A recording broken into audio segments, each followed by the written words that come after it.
Bom, eu tenho visto muitas empresas, grandes corporações, algumas nacionais e outras multinacionais, fazendo dedicando uma boa parte do seu esforço em prol da sustentabilidade.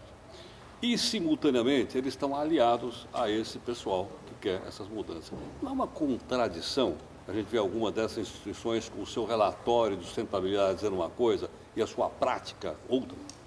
Não, essa é uma enorme contradição e tem a ver com o que foi muito bem apelidado, né, pelo movimento ambientalista internacional do chamado greenwash.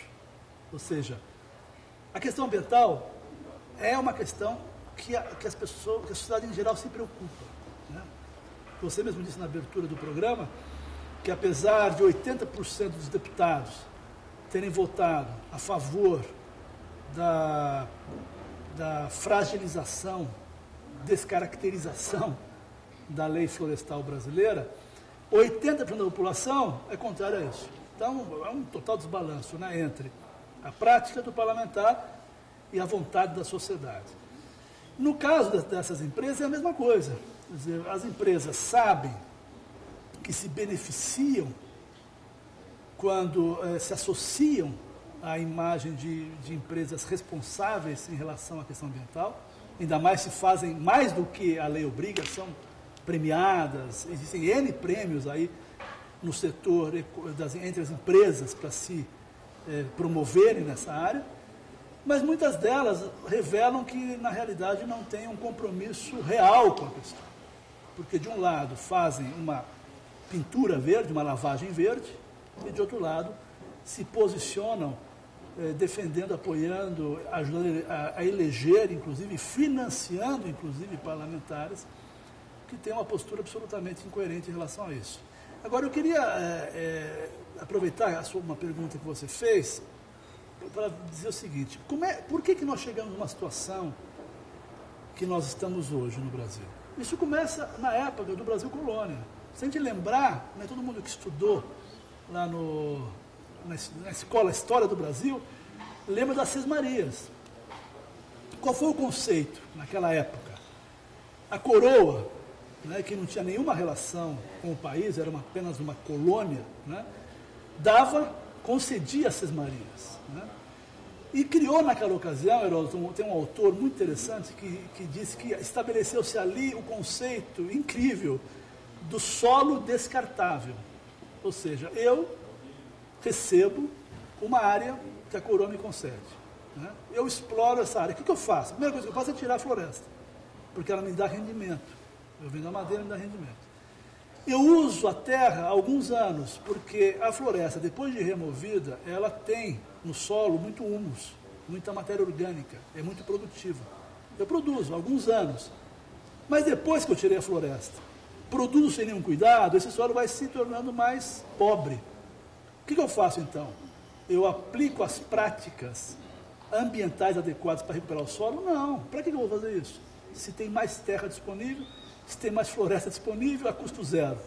Então eu avanço a minha chamada fronteira agrícola e abandono essas áreas. Esse modelo da colonização foi o que arrasou a Mata Atlântica e foi reeditado na década de 70 na Amazônia, quando o próprio governo federal estabeleceu, entre aspas, um sistema de cismaria na Amazônia. Oferecia terra e exigia, para depois dar o título, que o sujeito desmatasse a área. O desmatamento era considerado como benfeitoria. Então houve um ciclo de estímulo a essa destruição, né, contraditando toda a visão. Tal. Agora, então nós chegamos numa situação hoje, onde nós temos um país que possui ainda 60% do seu território coberto por floresta, só que esta cobertura florestal, isso que o nosso internauta e todas as pessoas têm que entender, que 60% é verdade, nós temos, mas elas não estão no território nacional, estão isoladas, ou estão concentradas numa única região do Brasil. E a floresta faz falta em todo o país, em todas as regiões geográficas. Portanto, São Paulo, Minas Gerais, Rio de Janeiro, Rio Grande do Sul, Santa Catarina, todas as regiões precisam ter florestas, porque as florestas estão ligadas às qualidades ambientais básicas para a produção, né? Então hoje, só para encerrar, você ouve os líderes da chamada bancada ruralista dizendo usando três argumentos para defender a mudança que eles estão propondo. Primeiro, que o Brasil ainda tem 60% do seu território coberto de florestas, mas eles não dizem que está concentrado na Amazônia e que o resto, São Paulo, por exemplo, perdeu 90% da sua cobertura florestal, com impactos aqui no estado. Segundo, que as regras mudaram ao longo do tempo e o agricultor que estava legal virou ilegal. Não é verdade. As regras não mudaram. O que mudou foi a pegada da lei, para torná-la mais eficiente. Né? Não mudou o conceito. Né?